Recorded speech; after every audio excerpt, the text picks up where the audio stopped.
세상에, 이런 상견례가 있을 수 있습니까? 1시간 12분 늦게 나타나 첫마디가 여기서 하자고 한 게 누구예요? 딸을 소박한 집안 아이라고 조롱하고 아버지를 시골 늙은이 취급하며 심지어 식당 종업원에게까지 교육 좀 시키세요. 폭언을 퍼부은 그 예비사돈 그 순간 저는 결심했습니다. 이 결혼 여기서 끝내겠습니다. 여러분, 만약 당신의 소중한 자녀가 이런 모욕을 당한다면 어떻게 하시겠습니까? 참으시겠습니까? 아니면 저처럼 하시겠습니까? 안녕하세요. 저는 충청북도 제천에서 40년간 교직에 몸담았던 박창규, 올해 72입니다. 제가 오늘 여러분께 들려드릴 이야기는 제 인생에서 가장 치욕스러우면서도 동시에 가장 자랑스러운 하루에 관한 이야기입니다. 바로 제 딸 지연이의 상견례 날 벌어진 일입니다. 그날 이후로 사람들은 저를 이렇게 부릅니다. 사이다 아버지 품격을 지킨 아버지 진짜 멋진 아빠 하지만 솔직히 말씀드리면 그 순간 저는 무섭도록 화가 나 있었습니다. 40년 교직 생활하며 한 번도 그렇게 목소리 높인 적 없던 제가 그날만큼은 달랐습니다. 왜냐하면 제 앞에서 제 딸을 모독했거든요. 그날 2024년 11월 어느 토요일 오후 서울 강남 한복판 딸이 정성스럽게 골라준 한정식집. 강남 고급 한정식집이라니. 솔직히 부담스러웠지만 떨리는 마음으로 가장 좋은 정장을 차려입고 갔습니다. 아빠, 괜찮을 거예요. 도영이 부모님 좋은 분들이래요. 연두빛 원피스를 곱게 차려입은 지연이가 제 팔짱을 끼며 말했습니다. 그 맑은 눈빛을 보며 저는 다짐했죠. 오늘만큼은 실수하지 말자. 우리 딸 창피 주지 말자.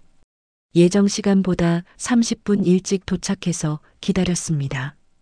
손톱 밑까지 깨끗하게 다듬고 20년 된 정장이지만 세탁소에서 드라이클리닝까지 새로 해서 입었습니다. 딸 앞에서 부끄럽지 않은 아버지가 되고 싶었거든요. 그런데 12시 30분, 오후 1시 정확히 1시간 12분이 지나서야 그들이 나타났습니다. 아이고, 강남길이 왜 이렇게 막히는지 몰라요. 명품 코트를 휘날리며 들어온 여인. 머리는 미용실에서 갓 손질한 듯 윤기가 흘렀고 핸드백과 구두까지 온몸이 명품으로 도배되어 있었습니다. 그리고 제 딸을 보는 그 눈빛. 마치 시장에서 물건값을 따지듯 위아래로 훑어보더니 어머, 여기서 상견례 하자고 한 게 누구 아이디어예요? 첫마디부터 칼이었습니다. 우리 도영이는 워낙 착하고 순해서요. 뭐든 괜찮다고 하더라고요. 하지만 솔직히 지연 씨 댁은 좀 소박하시잖아요. 그래도 이런 환경까지 이해해주는 우리 도영이가 참 기특해요. 그 순간 제 딸은 고개를 푹 숙였습니다. 연두빛 원피스를 입은 작은 어깨가 움츠러드는 게 보였습니다. 그리고 이어진 말은 제 심장을 칼로 찌르는 듯 했습니다. 아버님은 아직도 시골에 계시죠? 요즘엔 서울 아니면 정말 불편해서 못 살던데요. 우리 도영이가 벌써부터 걱정하더라고요. 주말마다 내려가야 하나 해서요. 옆에 앉은 도영이는 입술만 앙다문 채 아무 말도 하지 않았습니다. 제 딸을 지켜주기는커녕 고개조차 들지 않았습니다. 그때 그녀의 시선이 제 손목에 멈췄습니다. 어머, 그 시계 참 특이하네요. 요즘엔 이런 걸 보기 힘든데 혹시 골동품 취미 있으세요? 킬킬 웃으며 아직도 저런 시계 차고 다니시는 분이 계셨네요. 저런 건 이제 박물관에서나 봐야 할 줄 알았는데. 그 순간 제 손은 떨렸고 가슴속에서는 40년간 억눌러왔던 무언가가 끓어오르기 시작했습니다. 하지만 저는 참았습니다. 왜냐하면 제 딸의 행복을 위해서였으니까요. 그러나 나 정말 상상도 못한 일이 벌어졌습니다, 여러분. 제가 왜 그 자리에서 그렇게 할 수밖에 없었는지 이제 말씀드리겠습니다. 정말 저는 그런 대접을 받을 사람이 아니었습니다. 40년 교직 생활, 한 번도 고개 숙인 적 없이 바르게 살아온 아버지였고, 무엇보다 제 딸 지연이 하나만 바라보며 살아온 홀아버지였습니다. 그런데 어떻게 제 딸을 그런 식으로 모독할 수 있단 말입니까? 여러분, 혹시 사랑하는 사람을 떠나보낸 경험 있으신가요? 저에게는 평생 잊을 수 없는 그날이 있습니다. 1999년 3월 15일, 지연이가 초등학교 4학년이던 봄날, 아내는 위암 말기였습니다. 병실에서 마지막 순간까지 제 손과 지연이 손을 꼭 잡고 있었습니다. 여보, 우리 지연이 잘 부탁해요. 저 없이도 절대 외롭게 하지 마세요. 약속? 약속해줘요. 그 마지막 말을 하고 아내는 눈을 감았습니다. 그날 저는 맹세했습니다. 지연이만은 이 세상에서 가장 소중하게 키우겠다고. 그날부터 저희 집 식탁에는 두 자리만 놓였습니다. 초등학교 4학년 겨우 11살이던 지연이 학교에서 돌아와 아빠 다녀왔어요 하고 외치는 그 목소리가 제 하루의 전부였습니다. 밥상에 앉아 우리 지연이 오늘도 수고했네 하며 다독여주는 게 하루 일과였고, 지연이는 종알종알 이야기하다 말고 꼭 한마디를 남기곤 했습니다. 아빠, 나 커서도 아빠랑 꼭 같이 살 거야. 이 작은 아이가 그 말을 할 때마다 저는 가슴이 먹먹했습니다. 지연이가 얼마나 외로우면 저렇게 말할까 싶어서요. 그런데 정말 기특했던 건 어느 날 아침 제가 바빠서 아침을 거르려 하니까 지연이가 된장국에 밥을 말아서 제 앞에 밀어놓으더라고요. 아빠, 이거 먹고 가요. 난 아침 안 먹어도 괜찮아. 11살짜리가 아빠 챙기는 거예요. 그날 저는 출근길에 차 안에서 얼마나 울었는지 모릅니다. 더 가슴 아픈 일들이 계속됐습니다. 중학교 1학년 겨울방학. 학원비가 부담되어서 지연아, 당분간만 학원 좀 쉬어도 될까? 물었더니 괜찮아 아빠. 인강 들을게. 남들은 다 학원 다닐 때 우리 지연이는 낡은 중고 노트북으로 혼자 공부했습니다. 그러고는 어느 날 자기 주도학습 우수상 상장을 들고 왔어요.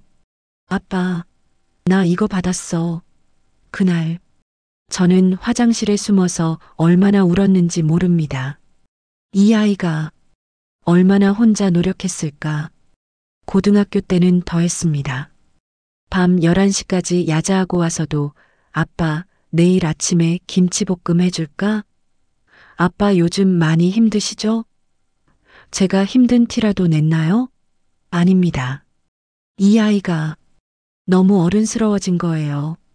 대학교 가서는 아르바이트로 받은 첫 월급으로 뭘 샀는지 아세요? 자기 운동화는 구멍이 나도 그냥 신으면서 아빠, 지갑 바꿔요. 이건 너무 낡았어요. 20년 넘게 쓰던 제 지갑을 새 걸로 바꿔준 거예요. 그 작은 손으로 얼마나 오래 돈을 모았을까요? 그런 지연이가 어느 날 조심스럽게 말했습니다. 아빠, 저 좋은 사람 생겼어요. 정말 괜찮은 분이에요. 결혼하고 싶어요. 그 말을 듣는 순간 저는 복잡했습니다. 기쁘면서도 왠지 서운하기도 하고, 아, 이제 정말 우리 지연이도 다 컸구나. 그래서 더 열심히 준비했습니다. 퇴직금까지 털어서 예단비, 패백비, 혼수비 하나하나 계산기 두드리며 준비했어요. 상견례 전날 밤엔 오래된 공책에 인사말까지 적어가며 연습했습니다. 제 딸을 잘 부탁드립니다. 모자란 게 많지만 사랑으로 키운 아이입니다. 수십 번도 넘게 연습했어요. 마치 졸업식 축사 준비하듯이요. 그런데 상견례 장소가 강남 한정식 집으로 바뀌었다는 연락을 받고 솔직히 좀 걱정됐습니다. 너무 격식 있는 자리 아닌가? 우리가 어울릴까? 하지만 딸이 말했어요. 괜찮아, 아빠. 도영이 엄마가 좀 예민하긴 한데 직접 뵈면 괜찮으실 거예요. 아빠, 너무 걱정 마요. 나 누구 딸이에요? 아빠 딸이잖아요. 엄마도 하늘에서 지켜보고 계실 거예요. 그때 지연이 눈가에 눈물이 고여 있더라고요. 아마 돌아가신 엄마 생각이 났나 봅니다. 그 순간 저는 다짐했어요. 지연이를 위해서라면 뭐든 견딜 수 있다. 딸이 위축되지 않게 해주자. 하지만 제가 그렇게 정성스럽게 키운 딸을, 제가 그렇게 사랑으로 보호해온 딸을 그들은 소박한 집안 아이라고 불렀습니다. 환경이 좀 그래도 이해해주는 우리 아들이 착하다고 했습니다. 그 순간 제 마음속에서 무언가가 무너져 내렸습니다. 20년 넘게 혼자 키운 제 딸을 어떻게 그런 식으로 말할 수 있단 말입니까? 여러분, 만약 당신의 자녀가 그런 모욕을 당한다면 정말 가만히 앉아 계실 수 있으시겠어요? 저는 더 이상 참을 수 없었습니다. 여러분, 세상에 이런 사람들이 정말 있을까요? 그날 들은 말들은 지금도 제 귓가에서 맴돕니다. 그들은 아무렇지도 않게 오히려 웃으면서 제 딸을 짓밟았습니다. 그리고 저에게는 아예 안중에도 없다는 듯 했습니다. 이제부터 말씀드릴 내용은 정말 듣기 힘드실 겁니다. 하지만 끝까지 들어보세요. 여러분도 분명 저와 같은 마음이 되실 테니 우리 도영이는요, 정말 착해요. 예비사돈 어머니가 명품쇼를 털며 시작한 첫 마디였습니다. 제가 반대한 결혼이 처음이거든요. 그런데 무릎 꿇고 빌더라고요. 엄마, 저 여자 아니면 안 된다고. 아, 참 불쌍하죠. 우리 도영이. 저 여자라고 했습니다. 제 딸을. 저 여자라고 그 말 속에는 이런 뜻이 숨어 있었어요. 우리 아들이 왜 하필 너희 딸을 선택했을까? 정말 안 됐다. 제 딸 지연이는 그 순간 고개를 더 깊숙이 숙였습니다. 연두빛 원피스를 입은 작은 어깨가 움츠러들더라고요. 그런데 더 가관인 건 도영 부자였습니다. 도영이는 자기 어머니가 연인을 모독해도 한마디 말리지 않고 도영 아버지는 부인이 남의 딸을 무시해도 그냥 외면하고 둘 다 비겁하기 그지없었어요. 그런데요, 아버님. 예비사돈이 물컵을 내려놓으며 본격적으로 칼을 뽑아들었습니다. 서울엔 아직 집 마련 안 하셨다고 들었어요? 요즘엔 다들 신혼집은 남자가 준비하잖아요. 그런데 지연 씨 혼수는 뭐 큰 건 없다고 하더라요. 말끝마다 웃음을 얹었지만 그 웃음 뒤에 숨은 진짜 뜻은 이거였어요. 당신네 가난하죠? 우리가 다 해줘야 하는 거죠? 그 순간 저는 딸아이 손을 조용히 잡았습니다. 지연이 손끝이 차갑게 떨리고 있었어요. 손바닥은 땀으로 축축했고 입술을 꼭 깨물고 있더라고요. 처음에 도영이가 만난다고 했을 땐 솔직히 저희도 지연 씨 집안이 꽤 괜찮으신 줄 알았어요. 근데 뭐 요즘 세상에 다 사람 보고 해야죠. 안 그래요? 여기서 사람 보고 한다는 게 무슨 뜻인지 아시겠어요? 돈 없는 사람은 사람도 아니다, 이런 뜻인가요? 그때였습니다. 종업원이 차를 따르다가 실수로 물을 엎질렀어요. 유리컵이 챙하고 떨어지며 물이 튀었습니다. 그 순간 그 여자의 진짜 모습이 드러났어요. 어머머, 이 집 수준이 왜 이래요? 이런 식으로 일하면 어떡해요? 직원 관리 좀 제대로 하세요.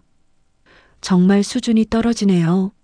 그러더니 저를 똑바로 쳐다보며 이렇게 말했어요. 그쵸? 아버님도 선생님이셨다면서요? 선생님이 이런 걸 보시면 어떻게 생각하실까요? 그 말에 담긴 뜻을 아시겠어요? 당신이 선생님이었다면서요?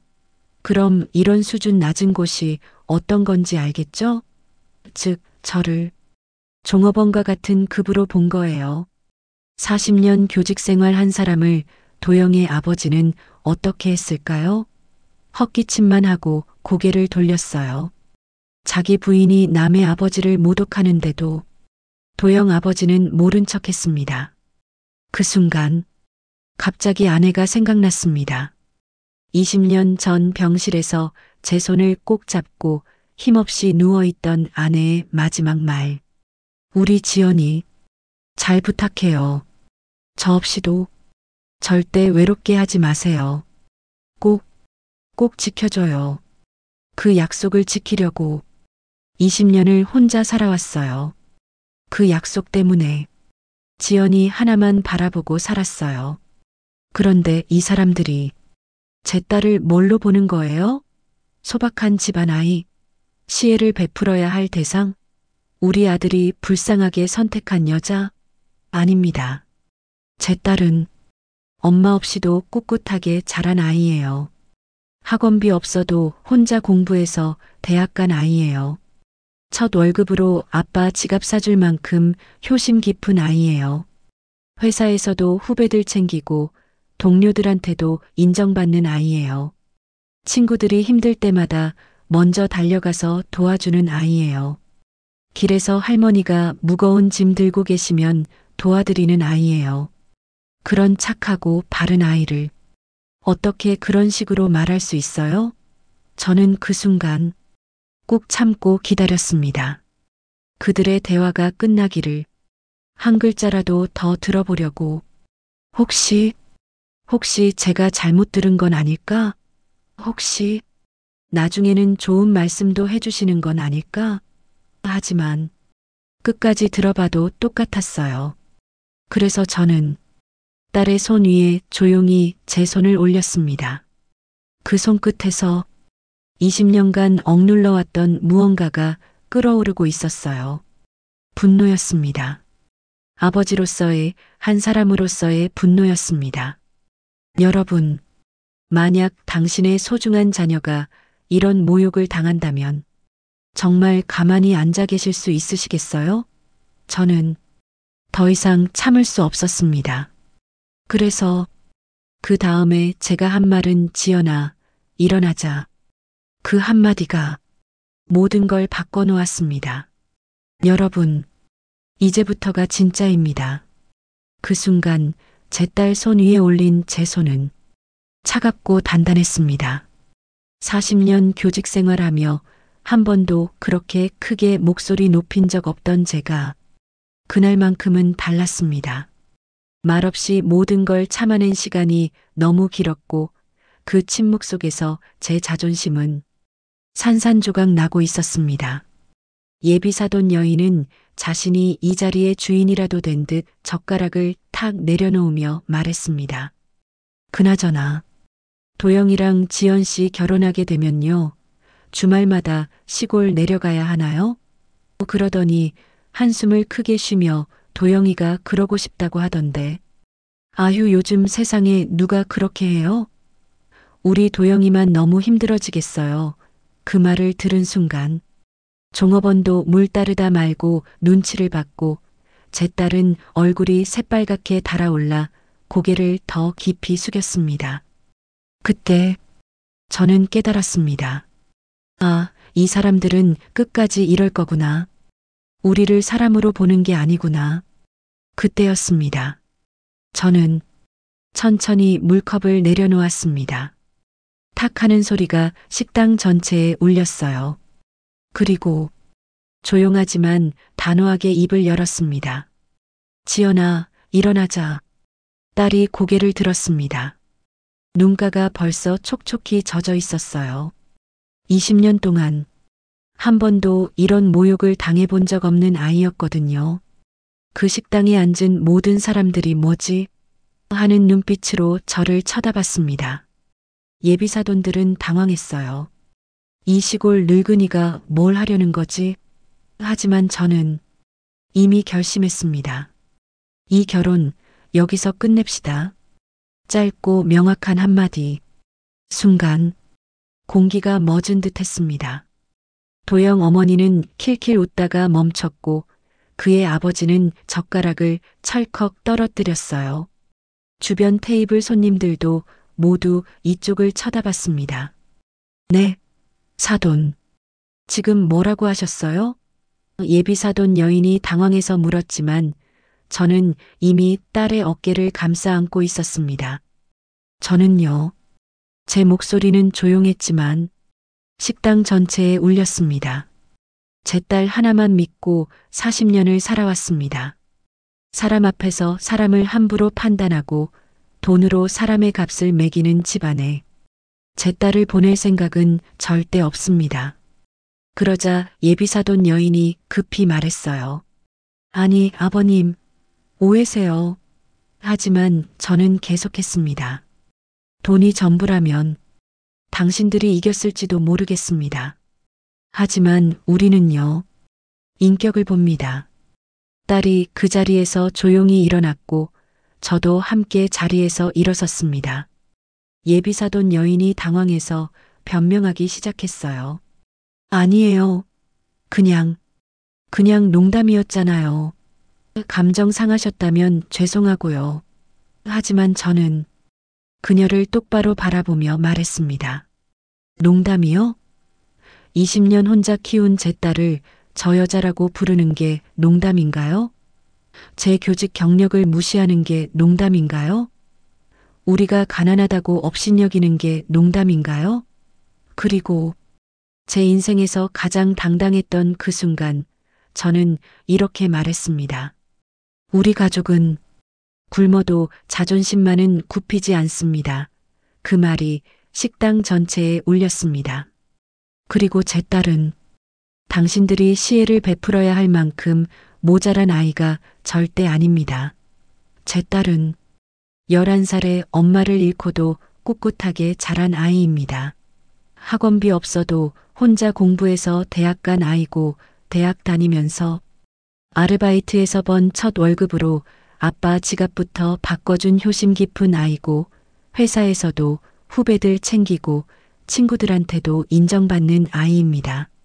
무엇보다 사람을 돈으로 판단하지 않는 당신들보다 훨씬 품격 있는 아이입니다. 그런 아이를 당신들 같은 집안에 보낼 수는 없습니다. 저는 오늘 그런 딸의 손을 잡고 당당히 나가겠습니다. 도영이가 황급히 일어나 소리쳤어요. 엄마, 제발 좀 가만히 계세요. 지연 씨 아버님 죄송합니다. 하지만 이미 늦었습니다. 예비사돈 여인은 얼굴이 하얗게 질렸어요. 주변 시선들이 모두 자신에게 향하고 있다는 걸 느꼈거든요. 아니에요. 오해예요. 우리가 언제. 하지만 저는 더 이상 듣지 않았습니다. 딸과 함께 문을 향해 걸어가는 순간 뒤에서 들리는 건 무거운 정적과 그리고 몇몇 손님들의 숨죽인 박수 소리였습니다. 짝, 짝, 짝. 어떤 아주머니는 고개를 끄덕이며 저런 아버지가 진짜 아버지지 속삭였고 어떤 아저씨는 엄지손가락을 치켜 세우며 잘하셨어요 하고 말했습니다. 심지어 아까 물을 엎질렀던 종업원도 저희를 향해 깊이 고개를 숙였어요. 문을 열고 나서면서 저는 마지막으로 돌아봤습니다. 예비사돈 가족은 멍하니 앉아 있었어요. 도영이는 황급히 일어나 저희를 따라 나오며 지연 씨, 아버님, 잠깐만요. 하고 소리쳤습니다. 죄송합니다. 정말 죄송합니다. 연신 사과했지만 저는 뒤돌아보지도 않았습니다. 이미 늦었거든요. 식당 안에서는 그의 부모가 주변 시선을 받으며 어떻게 해야 할지 몰라 당황해하고 있었습니다. 그때 제가 마지막으로 한 말입니다. 진짜 품격은 명품으로 만들어지는 게 아닙니다. 사람을 대하는 마음에서 나오는 겁니다. 그리고 딸의 손을 꼭 잡고 당당히 걸어 나왔습니다. 여러분, 그 순간 제가 어떤 기분이었는지 아시겠어요? 40년 만에 처음으로 이렇게 당당했습니다. 하지만 이건 시작에 불과했습니다. 진짜 놀라운 일은 그 다음에 벌어졌거든요. 여러분, 진짜 놀라운 일은 지금부터입니다. 그날 상견례장 문을 나선 후 딸과 저는 말없이 서울 골목을 걸었습니다. 저녁 공기는 쌀쌀했지만 딸의 손은 따뜻했어요. 하지만 그 순간 저는 걱정이 됐습니다. 혹시 딸이 후회하는 건 아닐까? 한참을 침묵하던 딸이 조용히 물었습니다. 아빠, 정말 괜찮아요? 그런데 나는 이 결혼 놓치면 안 되는 줄 알았는데 그 말을 듣는 순간 제 가슴이 철렁했어요. 아, 혹시 딸이 후회하고 있는 건 아닐까? 하지만 저는 솔직하게 말했습니다. 지연아, 결혼은 누구랑 하느냐도 중요하지만 어떤 집안으로 들어가느냐가 더 중요해. 정말 사랑한다면 가족이 되는 사람을 보호해야 하는 거야. 하지만 그들은 너를 아래로 보는 걸 문제라고 생각하지도 않아. 아빠는 내가 평생 그런 사람들 눈치 보며 살기를 원하지 않아. 그때 딸이 처음으로 활짝 웃었습니다. 아빠, 정말 고마워요. 처음에는 당황했는데 이제 알 것 같아요. 아빠가 저를 지켜주신 거죠? 그 사람들과 가족이 됐다면 평생 저렇게 무시당하며 살았겠죠. 아빠가 아니었다면 저는 그냥 참고 살았을 거예요. 그런데 아빠가 저보다 더 화내주시고 제가 못한 말을 다 해주셨어요. 정말 자랑스러워요. 이런 아빠가 있다는 게 엄마도 하늘에서 보셨을 거예요. 아빠가 저를 얼마나 소중하게 여기는지. 고마워요, 아빠. 세상에서 가장 멋진 아빠예요. 그리고 한 달 후에 벌어진 일은 정말 예상 못했어요. 딸이 갑자기 회사를 그만두겠다고 했습니다. 아빠, 시골로 내려가고 싶어요. 아빠랑 함께 하고 싶어요. 저는 깜짝 놀랐어요. 지연아, 그럴 필요 없어. 아빠는 괜찮아. 하지만 딸이 말했어요. 아빠, 이제 나도 알았어요. 아빠가 내 옆에 있는 것만으로도 충분히 행복하다는 걸. 서울에서 혼자 사는 것보다 아빠와 함께 있는 게 더 좋아요. 아빠, 그동안 혼자 많이 외로우셨죠? 이제 아빠 곁에 있고 싶어요. 그 말을 듣는 순간 그동안 쌓아왔던 모든 것들이 한꺼번에 터져 나왔습니다. 아내를 떠나보내던 그날의 슬픔, 혼자 김밥 싸주던 새벽들, 딸이 아르바이트하며 지갑 사주던 그 마음, 그리고 오늘 상견례에서 당한 모든 모욕들까지 저는 그 자리에서 주저앉아 울었습니다.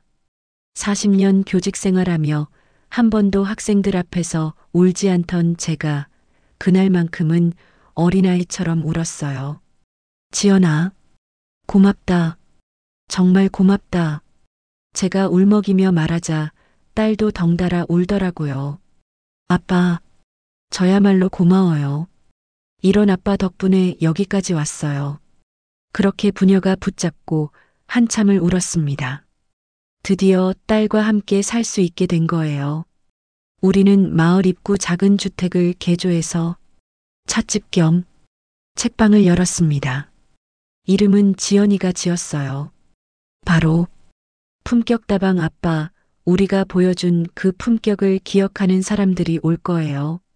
매일 아침 저는 직접 차를 우려내고 지연이는 책 추천 글귀를 써서 가게 앞에 붙였어요. 오늘의 품격 명언: 진짜 부자는 마음이 넉넉한 사람입니다. 오늘의 품격 명언: 사람의 가치는 지갑이 아닌 인격에서 나옵니다. 처음엔 동네 할머니, 할아버지들만 오셨어요. 그런데 어느 날 딸이 깜짝 놀라며 달려왔어요. 아빠, 대박이에요. 우리 찻집이 인터넷에 떴어요. 알고 보니 그날 상견례 자리에 있었던 종업원이 몰래 영상을 찍어서 SNS에 올린 거였어요.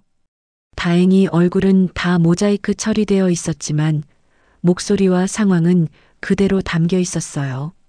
제목 진짜 품격이란 무엇인가 마이너스 상견례에서 딸을 지킨 아버지 그 영상 속에서 제가 한 말이 그대로 나왔어요.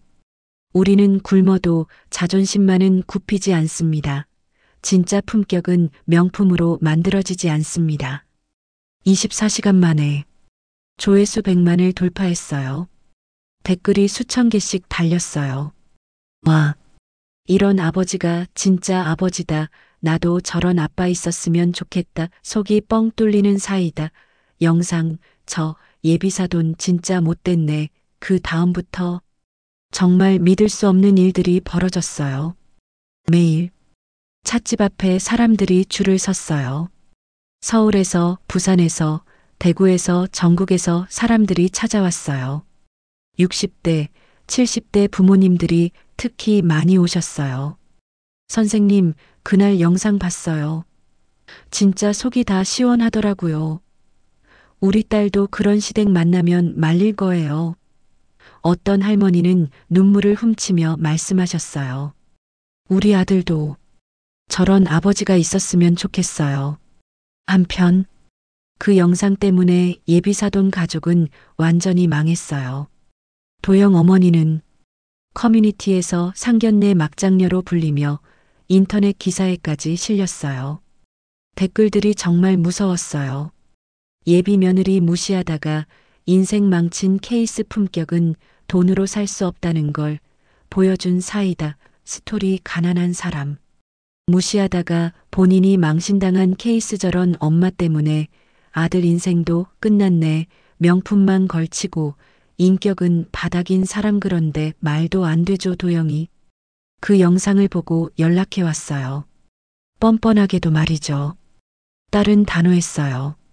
아빠, 그 사람 연락 왔는데 바로 차단했어요. 지금 와서 사랑한다. 미안하다. 이런 소리 하던데.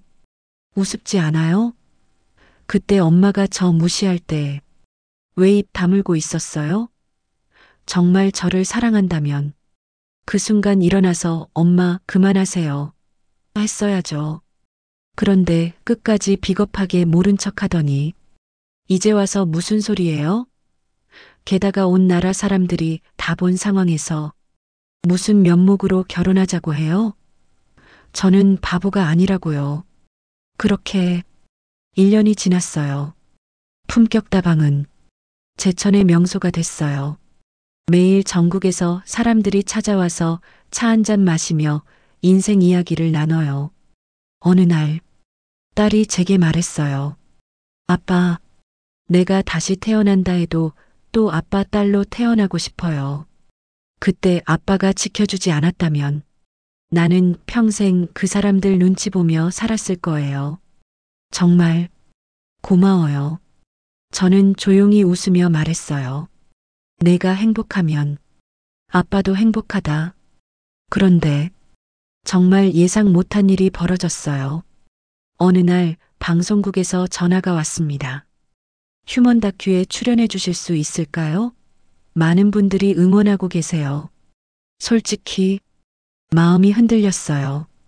이런 기회가 흔한 건 아니잖아요.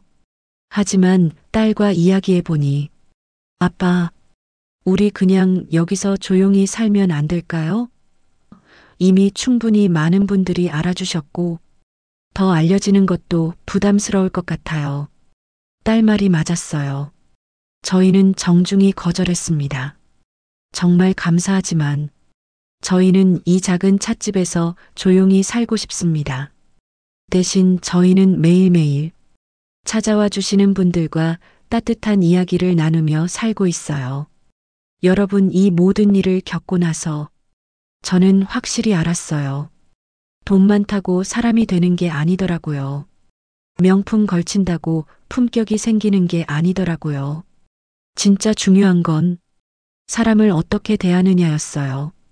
그리고 무엇보다 내 가족이 모욕당할 때 가만히 있으면 안 된다는 거였어요.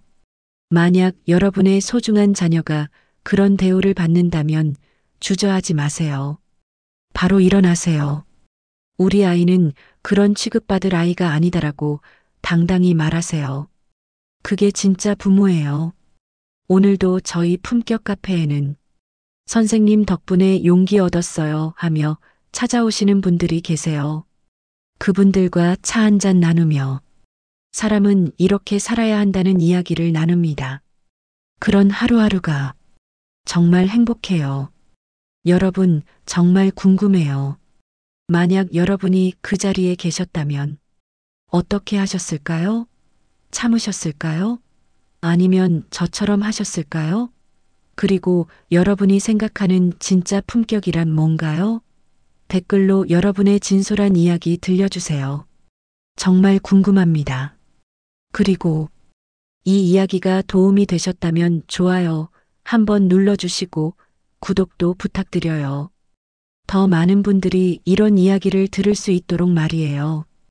여러분 덕분에 저도 더 용기를 얻고 있습니다. 감사합니다. 사랑합니다.